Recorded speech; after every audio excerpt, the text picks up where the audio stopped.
Good day everyone. So on this video, I will be discussing the third chapter of Structural Theory 1 and it is about the equilibrium and support reactions. So let us begin first by identifying or defining what is equilibrium of structures. So it says here in our definition, a structure is in equilibrium if initially at rest, it remains at rest when subjected to a system of forces and couples. So we have here the word couple. So what is a couple? So yung couple is a pair of equal parallel forces that has equal in magnitude, but it acts on or they act on different direction and they do not share the same line of action. So for example, we have here yung object natin. So meron tayong force 1 and our force 2. So ito yung example ng ating couple. So meron yung distance. So yung couple natin, it has same magnitude. So F1 is equal to F2. They differ in direction. So ito upward, ito downward. And they do not share the same line of action. So yun yung tinatawag nating couple. Another, so in order for structure to be in equilibrium, all the forces and couples, including the support reactions acting on it, must balance each other. And there must be neither be a resultant force nor a resultant couple acting on a structure or acting on the structure. So sinasabi lang dito na lahat ng force, pag pinag-add mo yan or nagkaroon ng summation, the resultant must be equal to 0 para masabi natin na yung structure is in equilibrium. Okay? So, if a structure is in equilibrium, then all its members and parts are also in equilibrium. So, nagkakaroon ng balance yung ating structure if 0 yung resultant ng mga forces. So, we have here an illustration. So, ito yung ating object. So, may mga nag-a-act na forces. We have force 1, force 2, force 3, and then so on. And meron din tayong moment. Okay? So, para masabi natin na itong object na to is in equilibrium, we need to have the summation of forces along x direction is equal to 0. And then, yung summation ng forces along y direction must also be equal to 0. And also sa ating z direction. And then, pag nagkaroon ng summation of moment at x axis, 0. Ayan. Ayan. So, masasabi natin na yung ating structure is in equilibrium pag yung resultant ng lahat ng forces along x, y, z is equal to 0 and also the moment along x, y, and z direction are equal to 0. So, ito yung ating tinatawag na equations of equilibrium. These are the equations of equilibrium under space structure. So, space structure, merong x, y, and z. So, naka 3-dimensional. We are considering the x, y, and z direction. And then we have also here the 2-dimensional or yung ating plane structure. So, meron ding nag-a-act sa ating object na forces and then yung moment. So, this the equation of equilibrium must be summation of forces along x-axis must be equal to 0. The summation of forces along y-axis is also equal to 0 and then the summation of moment at z direction is also equal to 0. So, ito naman yung ating equation of equilibrium under plane structure, 2-dimensional. Okay? So, imagine nyo na lang yung z direction is nakatapat sa inyo. So, dun kayo magmo-moment. Okay? So, ibig sabihin, every force acting on the body is resisted by another equal and opposite forces. Kaya nagkakaroon ng equilibrium of structures. Okay.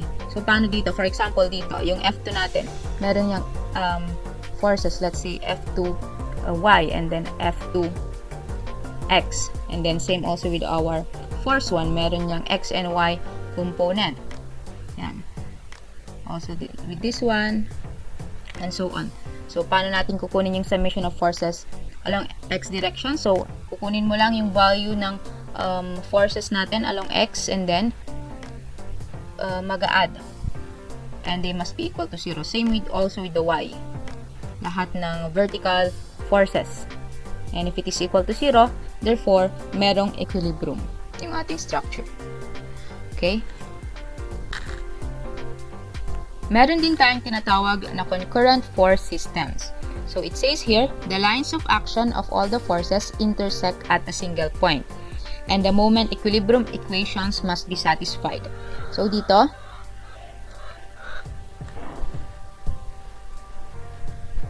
so we have here an object, and then merong three forces na nag-act, for example. So, force 1, force 2, and then we have the force 3. So, the line of action of all the forces intersect at a single point. So, extend natin yung ating force 1.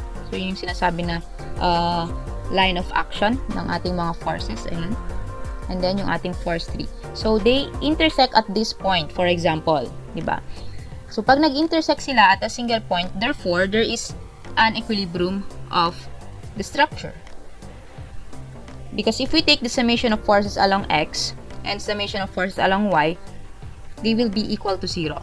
Okay? Yun yung tinatawag na concurrent force system. So, pag concurrent force system, meron ding equilibrium na nangyayari sa ating structures. Next, we also have the 2-force and 3-force structures. So, for the first definition, if a structure is in equilibrium under the action of only 2 forces, the forces must be equal, opposite, and collinear. So, for example, meron tayo ditong object or structure. And then we have F1 and F2. So, sabi dito, the forces must be equal. Therefore, the magnitude of force 1 is equal to the magnitude of our force 2. And you can see that the directions are opposite. So, ito pababa, ito pataas. And then, they are collinear. So, yung collinear na sinasabi dito, they are passing or they lie through the same straight line. So, kung i-extend natin yung line of action ng F1 and also yung line of action ng F2, iisa lang yan. So, assume natin na iisa lang yan. Straight. Okay? Therefore, nagkakaroon ng equilibrium of structure if they have the same magnitude but opposite in direction and they same on or they share the same straight line or line of action. So, dito naman tayo sa 3-force structure. So, if a structure is in equilibrium under the action of only 3 forces, the forces must be either concurrent or parallel. So, na-define ko na kanina yung concurrent. So, yung concurrent, if we extend the line of action ng ating mga forces, they intersect at a single point. Tama? So, if we extend that one, and extend that one, nagkakaroon ng intersection. So, yung sinasabi natin na concurrent. And then, if we take the summation of forces of x and y, they must be equal to 0. So, ito pag concurrent. Paano naman pag parallel? So, pag parallel, so for example, we have force 1, we have force 2, and then force 3. So, if we take the summation of all the forces, for example, vertical lahat yan. So, the magnitude of F3 is equal to the magnitude of the sum of force 1 plus force 2. Okay, para sabihin natin that the object is in equilibrium in 3-force structure. So, sa isang structure, may mga nag-a-act na forces and they are considered as external force or the internal force. So, external force, ito yung mga forces na nakikita natin mismo sa structure without dissecting the whole structure or without dissection of the members. Okay, so it says here, external forces, actions of other bodies on the structure under consideration. So, it can be applied force or the reaction forces. So, for example, meron tayong ditong frame. Ayan. Ayan. And then, merong nag-act na lateral load. So, this one is considered as our applied force. So, yung applied force natin are the loads. Usually, yung mga dead load, live load, wind load, earthquake load, yan yung mga applied force. And they are usually known in our analysis. So, they tend to move the structure. Okay, sila yung nagpapagalaw sa ating structure. So, this is kind of applied force. And then, yung reaction forces natin, or yung mga reactions, they are exerted from our supports. Yan. Diba, meron tayo ditong vertical, horizontal, and moment. So ito yung tinatawag na reaction forces. And they are usually among the unknowns to be determined by our analysis. So yung ating reactions or reaction forces, they have the tendency to prevent the motion and keep the equilibrium of our structure. Okay, so these are the external forces, the applied force, and then yung ating reaction force. And then, we also have the internal forces. So, ito yung mga force na nakikita natin if we dissect the members or we will divide them by parts. Okay, so forces and couples exerted on a member or portion of the structure by the rest of the structure. So, they develop within the structure and hold the various portions of it together. So, they always occur on equal but opposite pairs. So, for example, itong ating structure yan. So, idadissect natin yan. We have here 4 members, tama? So, sa ating member 1, for example, meron ng value yung ating vertical forces on the reaction, and then also had the horizontal, and then yung ating moment at A. And then yung ating applied force. So, at this part, merong internal force dyan na nag-a-act. Okay? May internal force dyan na nag-a-act. So, maybe hindi natin alam, makukuha lang natin through our analysis. Merong nag-a-act yan horizontal, moment, and also our vertical. And then, kung anong makukuha mo dito, value dito, ililipat mo dito sa kabilang member. So, they occur on equal magnitude but different in direction. So, kung ano kuha mo dito, for example, to the right direction, and then this one, pababa. So, meaning, pataas ito. And then, kung counterclockwise yan, therefore, clockwise to. Ayan. So, yun yung mga tinatawag na internal forces on our structure. So, they occur in equal but opposite pairs. Okay? So, meron kang makukuha dito, then, since this, meron din dito. Ayan. So, makukuha natin yung mga values na yan by dissecting the members. Okay? So, we have different types of supports for plane structures. So, I believe hindi na bago ito sa inyo because we already introduced these types of support when you had your mechanics. Okay? So, refresh na lang yung gagawin natin dito. So, let us define first the support. So, what is support? So, support is used to attach structures to the ground or other bodies and they restrict movements under the action of applied loads. Kaya nga tinatawag na support because they restrict movements under the action of applied loads. So, for our category 1, meron tayong roller, a rocker, and then yung link. Sa ating roller, so ito yung usual na nakikita nyo for our roller support, diba? Ayan. And it has a vertical reaction or a reaction that is perpendicular to the surface. So, the reaction force R acts perpendicularly to the surface and may be either directed into or away from the structure. So, pwede rin itong pababa, pwede rin pataas. So, away or into the structure. So, the magnitude of R is our unknown here. So, yung R natin is the unknown. So, dito sa roller, it resists vertical force and allows horizontal translation. So, kung may imagine nyo yung roller, ang galaw nyo is either pa ganon or pa ganon. That's why it allows horizontal translation. And it resists vertical movement. Tama? So, nagre-resist siya ng vertical force or nagre-resist siya ng vertical movement. And dito naman sa case ng ating sloping ground, so yung roller natin is acting on a sloping ground. So yung R niya must be perpendicular to our surface. So kukunin niyo lang perpendicularly. So ganun lang yung pagkuha ng support on or support reaction sa ating roller. So it only restricts vertical force or vertical movement. And then next, we have also the rocker. So itong rocker, para rin siyang roller but it limits the horizontal movement. So may limit yung ating horizontal movement dito sa part na to. And then we have the link. So, dito sa link, it prevents translation in the direction of the link. So, walang translation in the direction of our link. So, direction force acts in the direction of the link and may be directed either into or away from the structure. So, ganun din. Pwedeng pag ganun yung R or pag ganun. Okay, so, the magnitude of R is the unknown. Okay, and then, we also have our hinge. So, dito sa hinge, we have two forces, or the hinge restrict the horizontal and the vertical direction. So, the reaction force R may act in any direction. It is usually convenient to represent R by its rectangular components, Rx and Ry, and the magnitude of Rx and Ry are the two unknowns. So, if you can imagine, ang inaalaw lang dito sa hinge is rotation. Okay?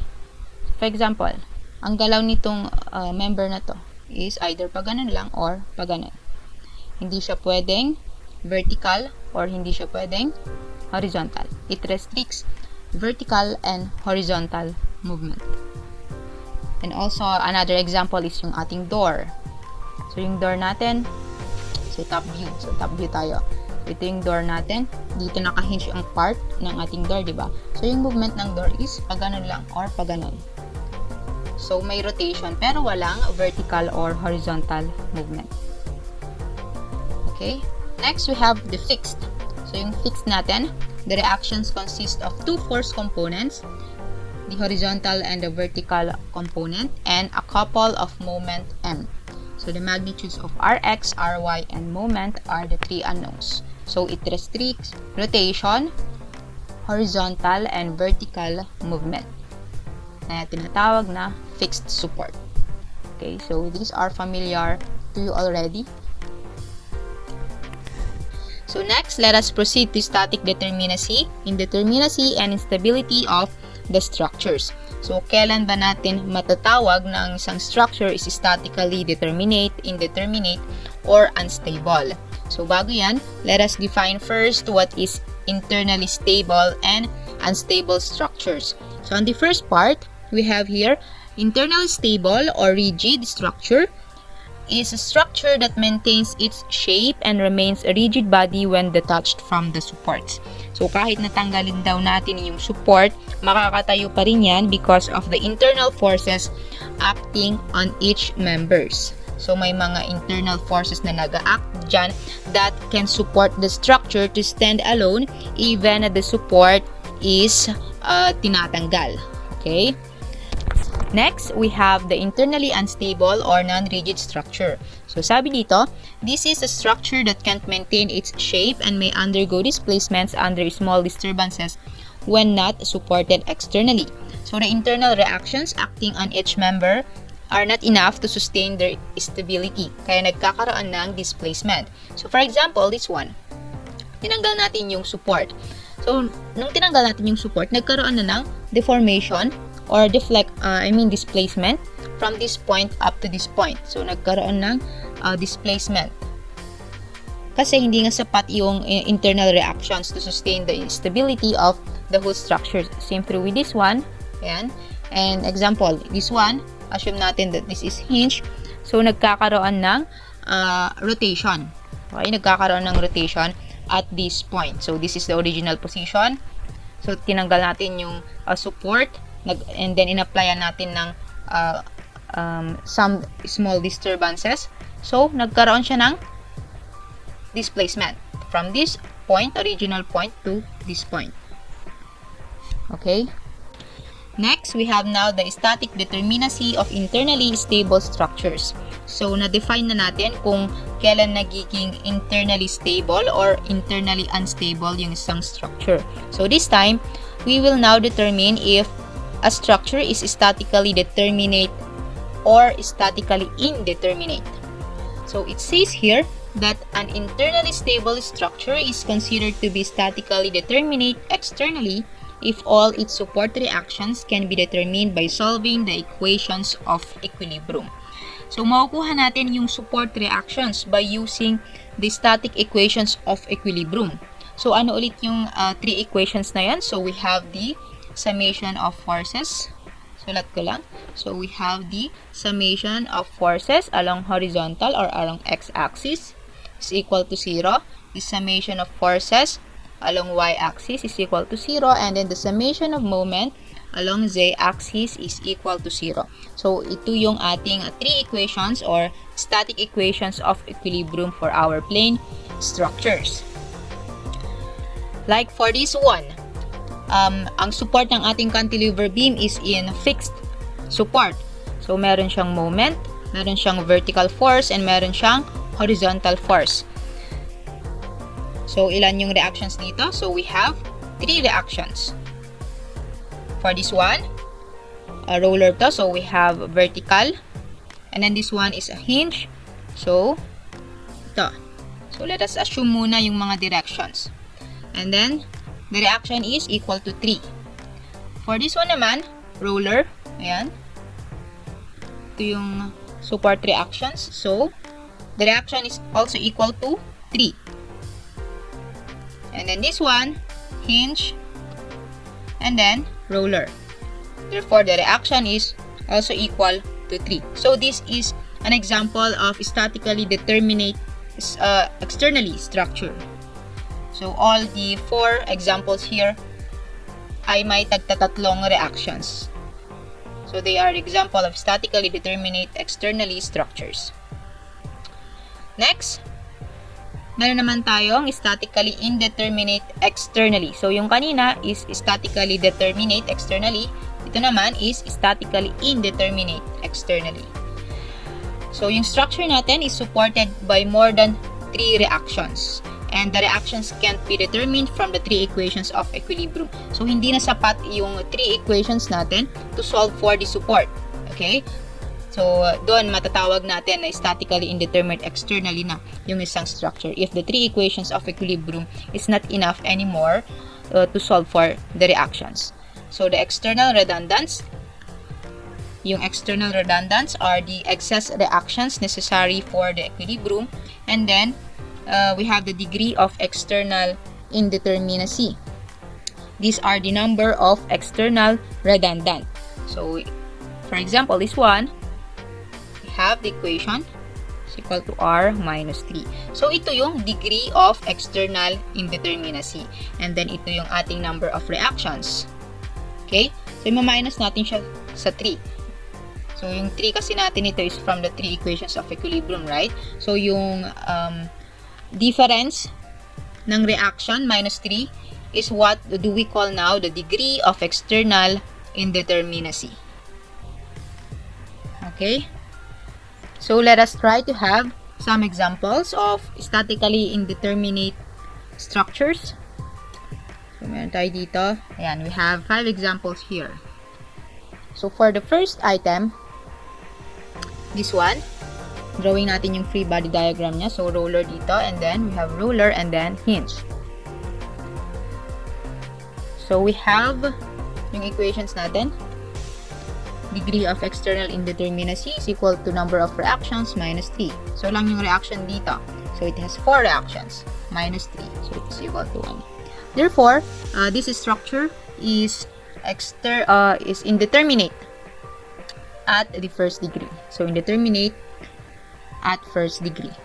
So, next, this one, fixed support. So, we have here, ayan, we have 4. We have 4 reactions. So, 4 minus 3. So, 1. So, lagay ko lang dito, the structure is indeterminate at first degree. Also, this one, this is indeterminate at first degree. So, next example, dito. So, fixed both side. So, tagtatatlo, tama? So, tagtatatlo yung ating reactions. So, the reaction is equal to 6 minus 3. So, 3. Therefore, it is indeterminate at the third degree. Next one, dito. So, we have the truss. hinge. Hinge yung unang support, and then we have the roller, and then roller. Therefore, it has 1, 2, 3, 4, 5. So, 5 reactions. So, 5 minus 3 is equal to 2. Therefore, it is indeterminate at second degree. And then, for our last example, so, meron tayong frame, fixed yung support, therefore, meron ding tatlo. So, assumption lang yung mga direction, ha. So, neglect nyo yung directions. As long as alam nyo kung ilang support reactions ang meron. Yung hinge, yung roller, and so on. So, we have here 6 reactions minus 3. So, it is equal to 3. Therefore, it is indeterminate at third degree. Okay. These are the examples of indeterminate structures. Externally indeterminate structures. Next, meron din tayong tinatawag na statically unstable externally. Ayan. So, kanina meron tayong statically determinate externally. Then, sa pangalawa, meron tayong statically indeterminate externally. Dito naman, meron tayong statically unstable externally. So, it says here, if a structure is supported by fewer than 3 support reactions, they are considered as statically unstable externally structures. So, fewer than 3. So, yung nauna kanina or yung bago dito is the statically indeterminate externally if they exceed more than 3 support reactions. But if it is fewer than 3 support reactions, therefore, they are statically unstable externally. So, the reactions are not sufficient to prevent all possible movements of the structure in its plane. So, example nito, this is structure. Ayan, roller lang siya. And it has 2 support reactions only. Kaya, statically unstable siya. So, this is the summary. So, if the reaction is lesser than 3, therefore, the structure is statically unstable externally. But if the reaction is equal to 3, then it is considered as a statically determinate externally structure. And if the support reactions is greater than 3, the structure is statically indeterminate externally. Ayan. So, I hope na laman nyo na kung ano yung pinagkaiba nung tatlo. Next, meron naman tayong tinatawag na geometrically unstable externally. So, a structure may be supported by a sufficient number of reactions, diba? On which our reactions must be greater than or equal to 3 para sabihin natin na stable siya. Pero pwede pa rin siyang maging unstable due to the improper arrangement of support. So, let us consider this one. So, itong truss na to. So, yung truss is supported by a 3 roller and then it is subjected by a force and supported by 3 parallel reactions, right? But we cannot see a support that will prevent a translation in horizontal direction. Kaya natin i-consider ito, figure na to as geometrically unstable. So, another example, we have here a beam. So, it is supported by a roller at this part and then hinge, and it is subjected by force P. So, although it has 3 non-parallel reactions, ayan. However, since the line of action of these 3 concurrent forces intersect at point A, they cannot prevent rotation of the beam at point A. So, the summation of moment at A is equal to 0 cannot be satisfied. Okay? That's why it is considered as geometrically unstable external structure. These 2 figures here are examples of reaction arrangement that causes geometric instability in plane structures.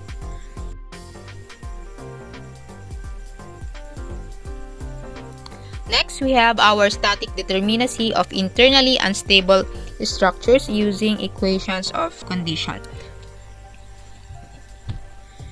So, as this figure indicates, these reactions, which would have been sufficient to fully constrain an internally stable structure, are not sufficient for this one. So, anong gagawin natin dito? The structure can be made externally stable by replacing the roller at A by a hinge support. Kasi nga, pag nag-a-apply tayo ng load, kung makikita nyo, nagkakaroon ng displacement. So, nagiging unstable siya. So, how to make it stable? By replacing the roller support at A by a hinge support to prevent the horizontal movement at A. Okay, so let us proceed to the next slide. Yan, ito yan. We have replaced the roller support by a hinge. Pero, ilan na yung unknowns natin dito? Nagkakaroon tayo ngayon ng 4 unknowns, 4 reactions that are all unknown. So, obviously, the 3 equilibrium equations are not sufficient anymore, diba, to determine these 4 reactions. But, we have an internal hinge at B. So, yung internal hinge at B, may gamit natin yan to solve for the 4 reactions of our support. So, the additional equation is based on the conditions that an internal hinge cannot transmit any moment. Therefore, the moment at the ends of the parts of the structure connected at the hinge is equal to 0. So, the presence of the internal hinge at B requires that the sum of the moments about B using this member AB is equal to 0, and then the summation of moment at B through our member BC is equal to 0. So, parang ganito to. The summation of moment at B with our member AB is equal to 0, or the summation of moment at B through our member BC is equal to 0. Kasi nga yung internal hinge natin do not cater any moment. Ayan. So, nagkakaroon tayo ngayon ng isang additional equation to satisfy or to determine the 4 reactions that are unknown. So, this equation is considered as our equations of condition. Next, we also have here another figure. So, we have a rigid member AB that is connected into a rigid member BC by an internal roller. So, we have here a fixed support, therefore, it has 3 unknowns, right? And then, dito sa part na to, hinge, therefore, it has 2 unknowns. Therefore, we have a total of 5 support reactions that are unknown. So, paano natin makukuha yung 5 unknowns na yun if we only have 3 equilibrium equations?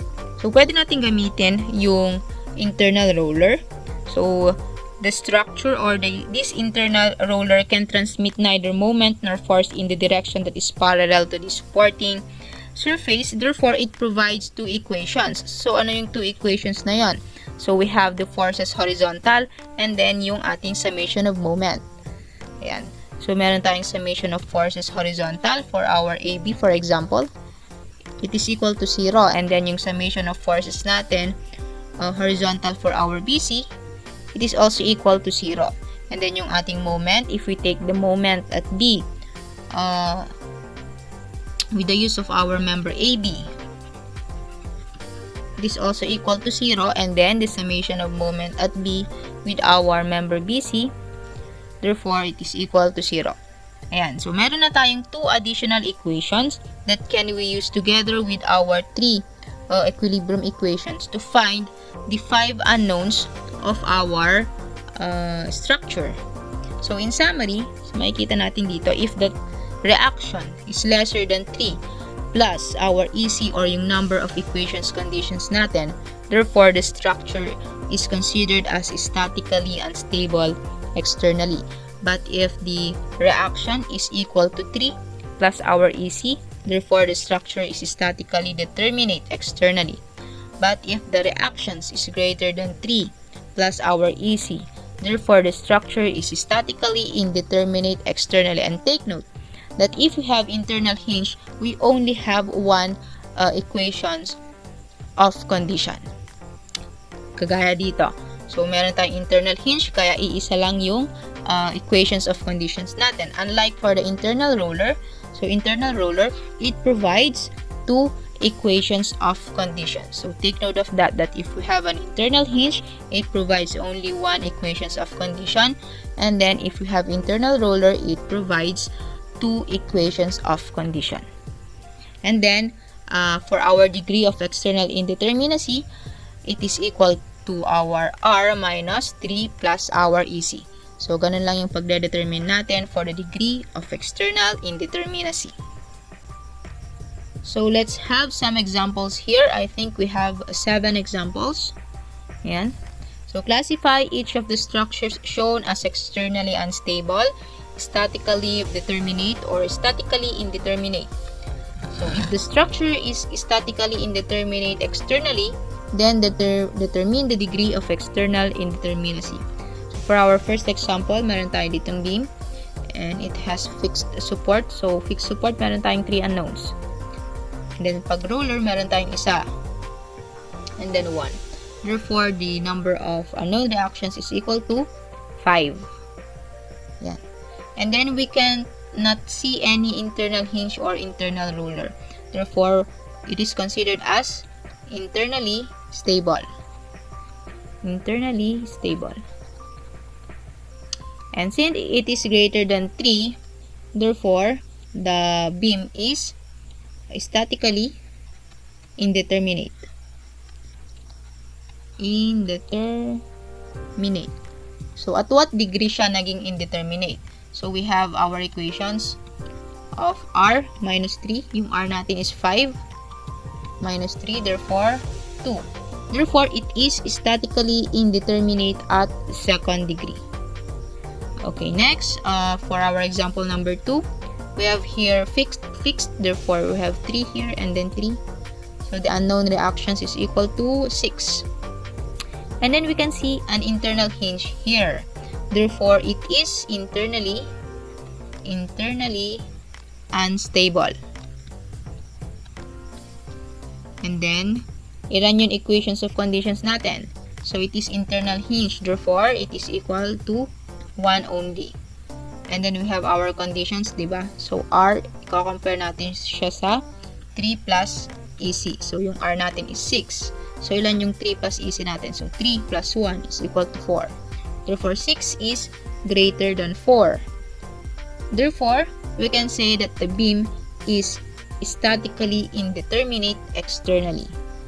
So, the beam is, so it is statically indeterminate externally. Kasi nga, 6 is greater than 4. That the reaction is greater than 3 plus EC. Next, for our example number 3, we have here 3 unknowns and then 1. Therefore, the reaction is equal to 4.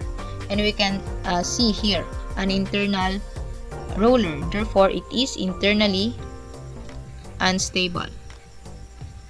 Unstable. So, ilan yung EC dito? So, the equations of condition is equal to 2.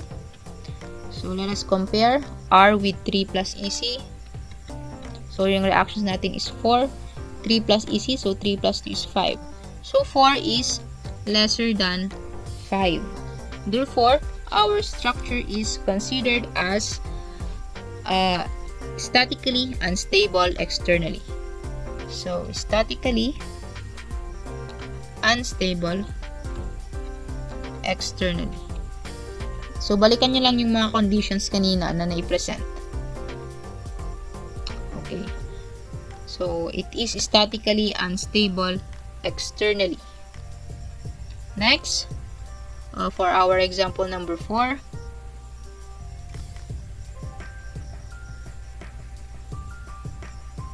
we have here a hinge. So, merong 2 unknowns. We have here 1, 1, and 1. Therefore, it has a total of 2, 3, 4, 5. So, 5. And we can see internal hinges.